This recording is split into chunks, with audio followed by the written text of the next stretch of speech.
Donc en fait, au début, on a démarré par un bilan carbone que l'on a fait en 2011, sur lequel on s'est rendu compte qu'en fait, le principal impact carbone provenait du support qui était utilisé, puisque ça représentait 75% quand même du bilan carbone global de l'emballage. Donc on a voulu travailler là-dessus, et donc en 2013, on a fait une rencontre avec le CTP qui nous a proposé de créer un laboratoire commun avec lui pour différentes innovations. Et à ce moment-là, je me suis tout de suite proposé de dire, moi ce qui m'intéresserait, c'est qu'on mette au point un emballage qui puisse remplacer l'utilisation de l'aluminium vis-à-vis de ses qualités barrières.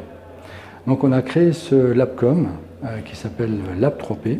On l'a créé donc en 2013, mais ça a pris un peu de temps parce qu'il y avait des règles administratives à suivre. Et on a pu commencer à travailler vraiment sur le sujet en 2015.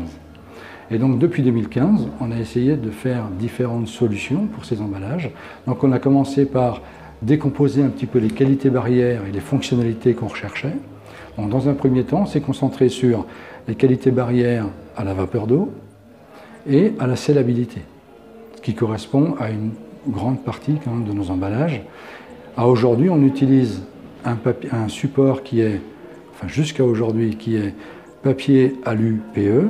Et le but, c'est de rester sur un monomatériau pour faciliter leur recyclage et qui soit avec les fonctionnalités de scellage et de qualité barrière. On a eu la chance dans notre clientèle d'avoir un client qui nous tannait depuis quelques années pour supprimer l'aluminium dans ses emballages.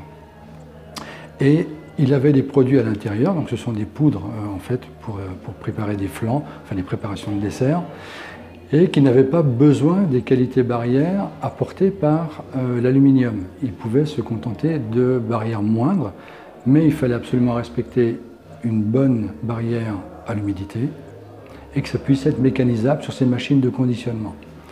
Donc, on a dans un premier temps cherché à apporter la qualité barrière et dans un deuxième temps, on a apporté la scellabilité pour que ça puisse se rapporter. Donc comme on est fabricant d'emballage préformé, donc on avait fait déjà des essais chez nous qui se sont révélés un petit peu limités sur la mécanisation et tout du moins pour la tenue des cadences chez ce client-là. Mais au bout de quelques mois, on a réussi à trouver le juste scellage qui allait bien pour respecter les cadences et pour que le client puisse prendre indifféremment une bobine comme il avait avant et une bobine qui vient aujourd'hui avec notre nouvel emballage.